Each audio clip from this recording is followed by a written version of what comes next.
আমাদের বাংলা সাহিত্য সুখ দুঃখ মজা অ্যাডভেঞ্চার অলৌকিক রোমাঞ্চ ও বাস্তব জীবনের নানা গল্পে সমৃদ্ধ। এরকম বাংলা সাহিত্যের নতুন নতুন গল্প পাবেন ইতিকাস স্টোরি টাইমে। আজকে আমি শোনাবো একটা নতুন গল্প, লেখক মানিক বন্দ্যোপাধ্যায়ের লেখা টিচার। রাজমাতা হাই স্কুলের সেক্রেটারি রায়বাহাদুর অবিনাশ তরফদার ভেবেচিন্তে শেষ পর্যন্ত টিচারদের কিছু সুউপদেশ দেয়া স্থির করল। বুড়ো বয়সে এমনিতেই তার ঘুম হয় কম, তার ওপর এইসব যাচ্ছে তাই খাপছাড়া ব্যাপারে মাথা গরম হয়ে যাওয়ায় কদিন আর ঘুম হয়নি। টিচাররা ধর্মঘট করবে বেতন কম বলে, বেতন বাকি থাকে বলে, এটা সেটা হরেক রকম অসুবিধে আছে বলে চাকরি করতে। বাপের জন্মে রায়বাহাদুর এমন কথা শোনেননি। বিদ্যালয়ের শিক্ষক তারা কি মজুর না ধাঙর যে ধর্মঘট করবে? শুধু তার স্কুলে এসব গোলমালের সম্ভাবনা ঘটলে সে অবশ্য ব্যাপারটা গ্রাহ্য করত না। দুটো ধমক দিয়ে একটা মিষ্টি কথা বলে সকলকে খ্যাপাচ্ছে কোন মাথা পাগলা ইয়ং টিচারটি সন্ধান নিয়ে তাকে একচোট মজা দেখিয়ে সব ঠিক করে দিত অনাসে। কিন্তু সারা বাংলাদেশের সব স্কুল টিচাররা জোট বেঁধেছে, সম্মেলন করছে। খেতে পায় না ব্যাজ পড়ছে, করুক পড়ুক যা খুশি করুক অন্য স্কুলের টিচাররা, তার স্কুলে ওসব বিশ্রী কাণ্ড ঘটতে দেবে না। ওসব হীনতা, স্বার্থপরতা, স্বেচ্ছাচারিতা ঢুকতে পারবে না তার পবিত্র শিক্ষায়তনে। স্বার্থ ভুলে বিলাসের লোভ জয় করে, স্বেচ্ছাকৃত দারিদ্র্যকে হাসি মুখে বরণ করে। বিদ্যালয়ের মহান আদর্শ যারা গ্রহণ করেছে, দেশের যারা ভবিষ্যৎ মেরুদণ্ড, তাদের গড়ে তোলার বিরাট দায়িত্ব পালন যাদের জীবনের ব্রত, বুনো রামনাথ যাদের গর্ব গৌরব, তুচ্ছ দুটো পয়সার জন্য, সামান্য দুটো অসুবিধার জন্য তারা নিজেদের নামিয়ে আনবে, আদর্শ চুলোয় দেবে। শিক্ষা দীক্ষাহীন অসভ্য মজুর ধাঙড়ির মতো হাঙ্গামা করবে, তা কখনো হতে পারে না। রায়বাহাদুর তা বিশ্বাস করে না। মোটামুটি এই ধরনের সদুপদেশ রায়বাহাদুর শোনালো শনিবার স্কুল ছুটি হবার পর। অবশ্য অনেক ফেনিয়ে ফাঁপিয়ে ধমক গমক মূর্ছনা আমদানি করে গুরু গম্ভীর চালে। আপনারা কি বলেন? কে কি বলবে? সকলে চুপ থাকে। রায়বাহাদুরের ধৈর্য বড় কম, বিশেষত এখন এত লম্বা বক্তৃতা দেবার পর এই গরম এক ফোঁটাও আছে কিনা সন্দেহ। কেউ কিছু বলতে গেলে হয়তো গালাগালি দিয়ে বসবেন, গালে চড় বসিয়ে দেওয়াও আশ্চর্য নয়। কিছু বলার দরকারও ছিল না। টিচারদের দাবি দেওয়া সম্পর্কে একটা অফিসিয়াল মিটিং নয়, রায়বাহাদুরের নিজস্ব সদুপদেশ দানের সভা এটা। চুপচাপ বসে শোনাই এখানে যথেষ্ট। প্রৌঢ় হেডমাস্টার শশাঙ্ক কেবল একবার মাথা চুলকিয়ে বলে, আজ্ঞে তা বই কি, শিক্ষক জীবনের মহান আদর্শের কথা কি তারা ভুলতে পারে? সভার শেষে শশাঙ্ক একান্তে আবার বলে, গত মাসের বাকি মাইনেটার জন্য একটু যেরকম দিনকাল সংসার চালানোই কে উস্কানি দিচ্ছে জানেন? কবছর আগে হলে শশাঙ্ক হয়তো দু একটা কথা উচ্চারণ করে ফেলত, কিন্তু শশাঙ্ক বাবুও আর সে শশাঙ্ক বাবু নেই, অনেক বদলে গেছে। আগে উস্কানি কে দেবে? একজন দুজনের উস্কানির ব্যাপার নয়, আপনি তো জানেন দেশ জুড়ে এরকম চলছে। স্কুলের বাগানের দিকে চেয়ে থেকে রায়বাহাদুর বলে, গিরিন খুব পলিটিক্স করে বেড়ায় নাকি? বুকটা ধড়াস করে ওঠে শশাঙ্কের। গিরিন তার জামাই। মনে মনে আরেকবার গিরিনকে অভিশাপ দিয়ে বলে, পলিটিক্স করে না, মিটিং ফিটিং হলে হয়তো কখনো শুনতে যায়।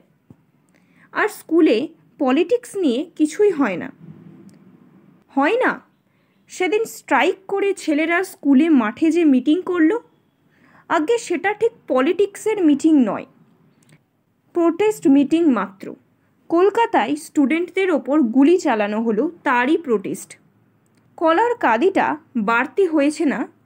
এবার কেটে ঝুলিয়ে রাখলে পেকে যাবে 2-1 দিনের মধ্যে, কি বলেন? কাল মালিকে বলবো রাতারাতি যেন চুরি হয়ে না যায়, দেখবেন। রায়বাহাদুর হাসল। সন্ধ্যার পর গিরিন বাড়িতে তার সঙ্গে দেখা করতে গেলে রায়বাহাদুর আশ্চর্য হলো না। গিরিন সম্পর্কে তার প্রশ্নে ভরকে গিয়ে শশাঙ্ক নিশ্চয়ই তাকে পাঠিয়ে দিয়েছে দোষ কাটাতে। কথায় কথায় তাকে জানিয়ে দিতে হবে যে ভুলচুক যদি সে করেই থাকে তিনি যেন ক্ষমা করে নেন। এবার থেকে সে সাবধান হবে। তাই যদি হয় তবে ভালোই। গিরিন কিন্তু ওসব কথা ধার দিয়েও যায় না। খুব বিনীত ও নম্রভাবে পরদিন তার ছোট ছেলের অন্নপ্রাশনের নেমন্তন্ন জানায়। রায়বাহাদুর অবশ্য বুঝতে পারে তার মানেও তাই। খানিকটা স্পষ্টভাবে জানানোর বদলে ইঙ্গিত জানানো যে সে অনুগতই। রায়বাহাদুর যা অপছন্দ করেন তা থেকে সে তফাৎ থাকবে, তাকে চটাবে না। অন্নপ্রাশন ছোট ছেলের, তা বেশ, কিন্তু আমি নিমন্ত্রণে যাই না। বুড়ো শরীরে সয় না ওসব। রায়বাহাদুর অমায়িকভাবে হাসে। আপনাকে পায়ের ধুলো দিতেই হবে। গিরিন বলে নাছোড়বান্দার জোরালো অনুনয়ের সুরে, সকাল সকাল গিয়ে আশীর্বাদ করে আসবেন, শুধু একটু ফলমূল মুখে দেবেন। সবাই আশা করছি, মানে বড় আঘাত পাবো না গেলে। রায়বাহাদুর যেতে রাজি হয়েছে। ধরে নিই যেন একটু ইতস্তত করে গিরিন। আবার বলে, একটা কথা বলি আপনাকে, দোষ নেবেন না। খেলনা বা উপহার কিছু নিয়ে আসবেন না খোকার জন্য। আমাদের বংশের রীতি আছে, কোনো কাজে রক্তের সম্পর্ক ছাড়া কারো কাছে সামান্য উপহারও নেওয়া চলবে না। ঠাকুরদা বা তার বাবা অভিশাপ দিয়ে গেছেন, একগাছি তৃণ নিলে নাকি বংশের সর্বনাশ হবে। বলো কি হে? একটা দুশ্চিন্তা কেটে যায়। অন্নপ্রাশনের নিমন্ত্রণে গেলে কিছু দিতে হবে, এই চিন্তাটা ছিল রায়বাহাদুরের। এবারে একটু ভেবে গিরিনের একান্ত আগ্রহ দেখে রাজি হয়ে বলল, এত করে যখন বলছো, সে কিছু খাবে না, কিন্তু এই সুযোগে মিষ্টি প্রভৃতি তার সঙ্গে কি দেবে না গিরিন? রায়বাহাদুর ভাবে, অনেকেই দেয়। প্রায় 10টায় রায়বাহাদুর গিরিনের বাড়ি পৌঁছালো। বাড়ি দেখে একটু আশ্চর্য হয়ে গেল। ছোট ছেলের অন্নপ্রাশন উৎসবের চিহ্ন না দেখে আরও বেশি। এত ছোট, এত পুরনো, এত দিনহীন চেহারায় একতলা পাকা বাড়ি হয়? রায়বাহাদুর জানত না। কারণ এর চেয়েও খারাপ বাড়ি চারিদিকে অসংখ্য ছড়ানো থাকলেও সে কোনোটার দিকে কখনো তাকিয়ে দেখেননি। এই ধরনের বাড়ির অধিবাসী কোশমিনকালেও তাহাকে বাড়িতে নিমন্ত্রণ করতে সাহস পায়নি। ছেলের অন্নপ্রাশন রীতিমতো একটা উৎসবের ব্যাপার। তার ছেলের অন্নপ্রাশনে ব্যান্ড বেজেছিল। মেয়ের ছেলের অন্নপ্রাশনে সে অন্তত সানাই বাজায়। লোকে গিজগিজ করে তার বাড়িতে। ছেলের বেলা বেশি হোক, মেয়ের ছেলের বেলা কম হোক, গিজগিজ করে। গিরিনের বাড়িতে লোক আছে বলেই মনে হয় না। ভেতর থেকে শুধু ভেসে আসে ছোট একটা ছেলে বা মেয়ের কানচেরা কান্না। গাড়ির আওয়াজে বেরিয়ে এসে গিরিন তাকে অভ্যর্থনা জানায়। যথাসাধ্য আয়োজন করেছি, দোষ ত্রুটি ক্ষমা করবেন। যথাসাধ্য আয়োজন? বৈঠকখানার ভাঙা তক্তপোষে বিছানা ছেঁড়া ময়লা শতরঞ্চির এক প্রান্তে কুণ্ডলি পাকানো ঘেও কুকুরের মতো দলা পাকিয়ে বসে আছে খালি গায়ে জবুথুবু একটা মানুষ। মেঝেতে লোম ওঠা বিড়ালটা ছাড়া আর কোনো জীবন্ত প্রাণী নেই ঘরে। তক্তপোষ ছাড়া বসবার আসন আছে আরেকটি, কেরোসিন কাঠের একটা টেবিলের সামনে কালি মাখা একটা কাঠের চেয়ার।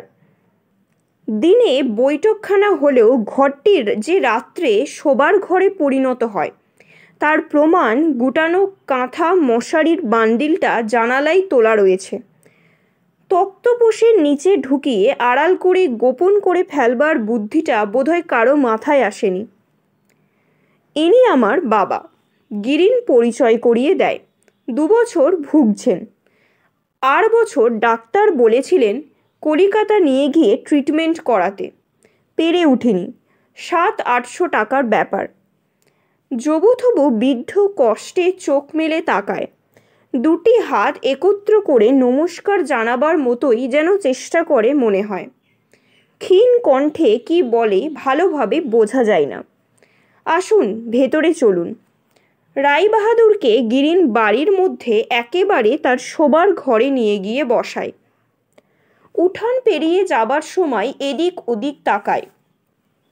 তাকিয়ে রায়বাহাদুর যথাসাধ্য আয়োজনের কোনো চিহ্নই দেখতে পায় না। রোয়াকে একজন অল্প একটু হলুদ বাঁটছে। তার বাড়িতে দৈনিক রান্নার জন্য যতটা বাটা হয় তার সিকিও হবে না। যে বাড়ছে তার বেশটা তার বাড়ির ঝিয়ের মতোই। তবে রায়বাহাদুরের অনুমান করতে পারে মেয়েটি ঝি নয়, বাড়িরই কোনো বউ ঝি। ওপাশে রান্নাঘরে খুন্তি দিয়ে কড়াইয়ে ব্যঞ্জন রান্নায় রত বউটির শাঁখা পড়া হাতটি শুধু চোখের এক পলক দেখেই কি করে যেন রায়বাহাদুর টের পেয়ে যায় সে গিরিনের বউ। 4 ভিটেই 4খানা ঘর তোলার সুযোগ থাকলেও বৈঠকখানাটি বাদ দিলে ভেতরে ঘরে মোটে 2খানা রান্নাঘরের চালটি ছাড়া। গিরিনের শোবার ঘরখানার নমুনা দেখেই রায়বাহাদুর বুঝতে পারে অন্য ঘরখানা কেমন, নড়াচড়ার স্থান কতটা, কীরকম আলো বাতাস আসে।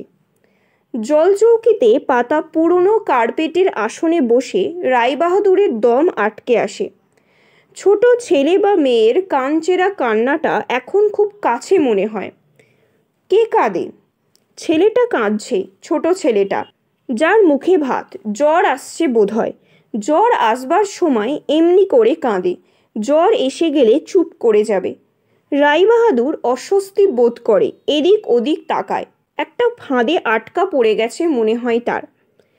গিরিন নীরবে তাকে লক্ষ্য করে। ফাঁদে পড়া হিংস্র জন্তুর দিকে শিকারী ব্যাধের মতো শান্ত নির্বিকার। মুখ তার থমথম করে মনের আপোষহীন মনোভাবে। আপনি তো ভালো হোমিওপ্যাথি জানেন।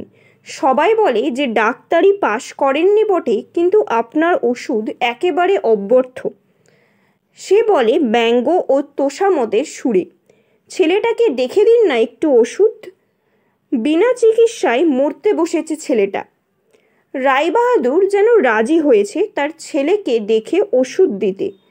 এমনিভাবে দরজার কাছে গিয়ে গিরিন ডাকে, শুনছ? খোকাকে নিয়ে এসো শিগগির। আহা, এসো না নিয়ে, দেরি করছো কেন? নিজের অতিরিক্ত ধৈর্যের কৈফিয়ত দেবার জন্যই যেন রায়বাহাদুরের কাছে গিয়ে বিরক্তির সঙ্গে বলে, আর পারি না এদের সঙ্গে। আপনার সামনে আসবে, যা পড়ে আছে তাই পরে, তাতেও লজ্জা। সম্বল তো সেই বিয়ের 1খানা শাড়ি। 1 ঘন্টা লাগবে এখন সেখানা বার করে পরতে। আর পারি না সত্যি। সে এসে কৈফিয়তের বিরক্তি জানানো শুরু করতে না করতেই ছোট একটা কঙ্কাল বুকের কাছে পাশুটে রঙের রোগা একটি বউ দরজা দিয়ে ঢুকছিল। এক নজর তাকিয়েই রায়বাহাদুর টের পায় পরনের কাপড় বদলে বিয়ের সময়কার একমাত্র শাড়িটি সে পরে আসেনি। এটাও সে টের পায় যে ওকে আসতে দেখেই গিরিন তার কাছে এসে শোনাচ্ছে তার বইয়ের মানুষের সামনে বার হবার উপযুক্ত কাপড়ের অভাবের কথা। তার প্রায় পিছু পিছুই বউটি ঘরে ঢুকেছে। মাথা ঝিমঝিম করে ওঠে রায়বাহাদুরের।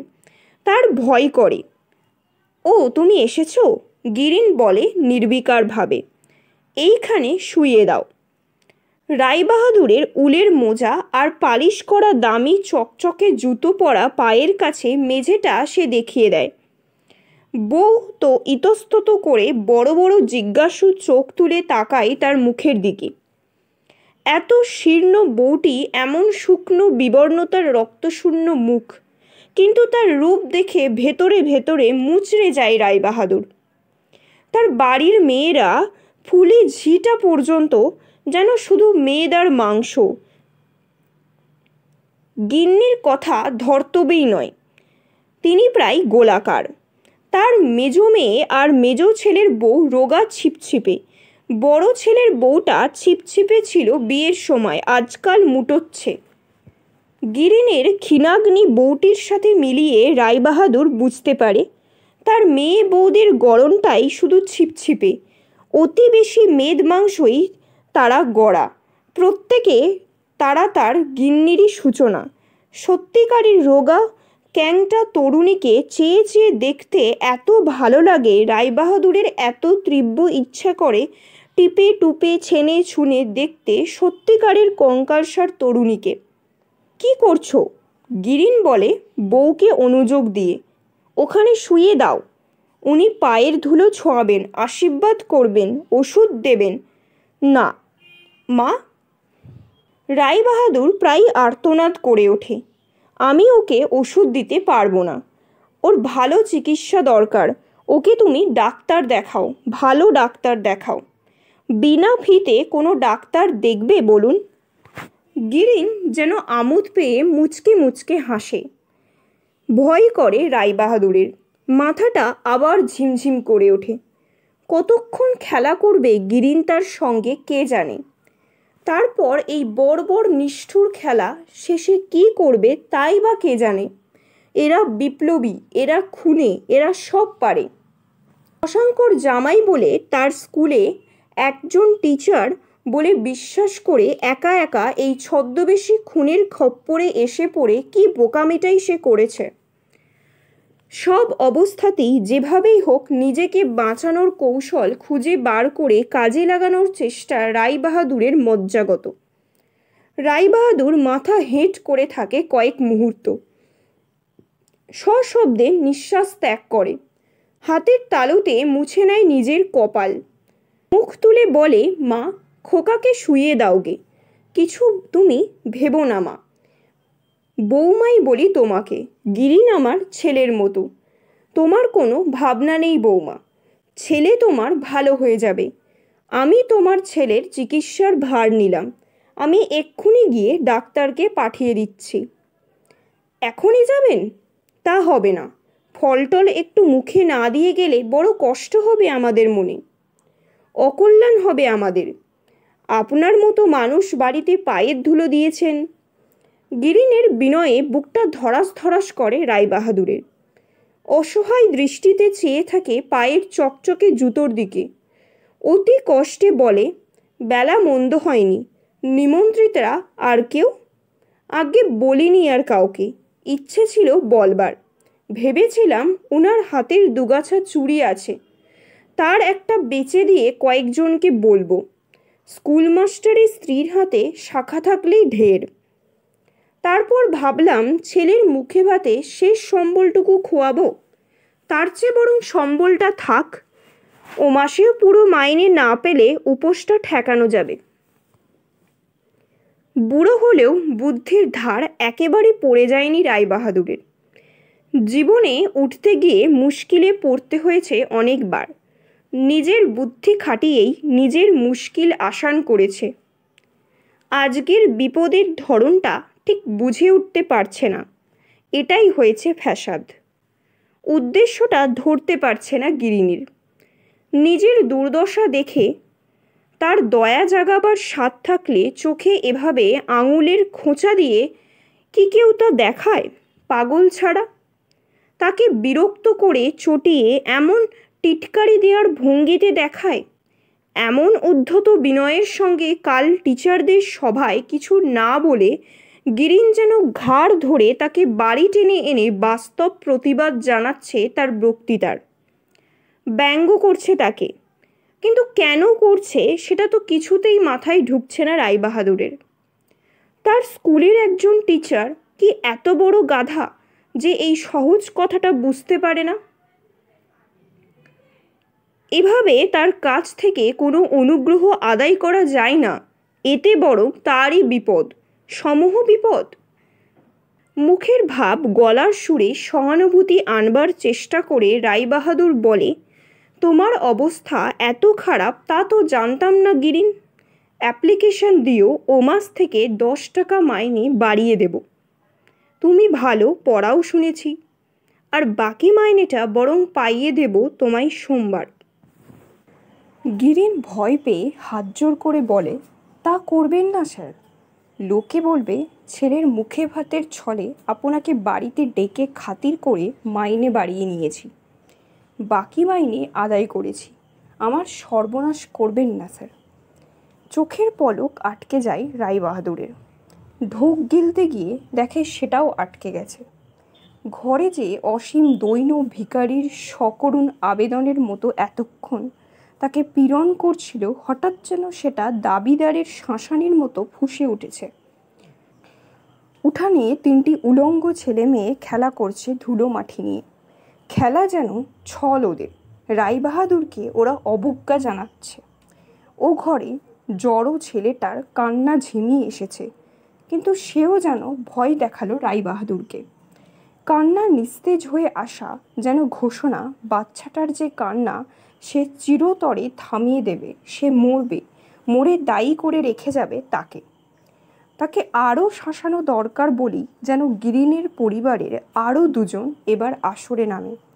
পৌঢ় একটা স্ত্রীলোক তার স্বরে চেঁচাতে চেঁচাতে একটা কুমারী মেয়ের কান ধরে টানতে টানতে ঘরে নিয়ে আসে।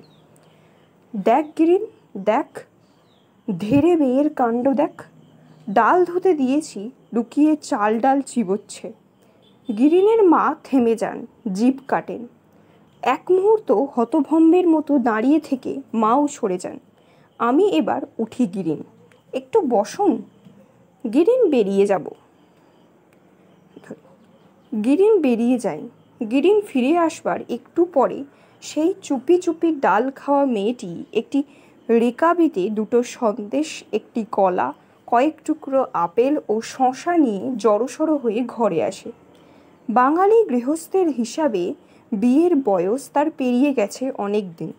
মেয়েটি রোগা, পুষ্টির অভাবে সত্যিকারের রোগা।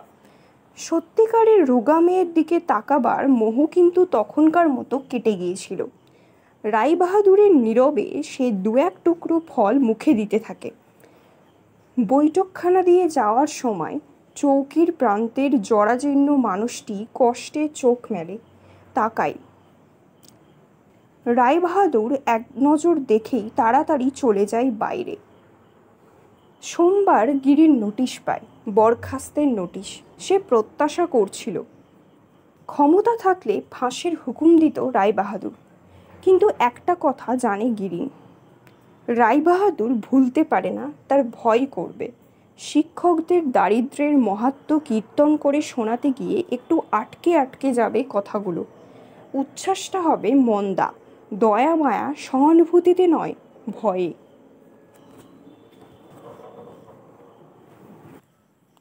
আমাদের আজকের গল্প এই পর্যন্তই। গল্পটি কেমন লাগলো তোমরা অবশ্যই কমেন্টে জানিও।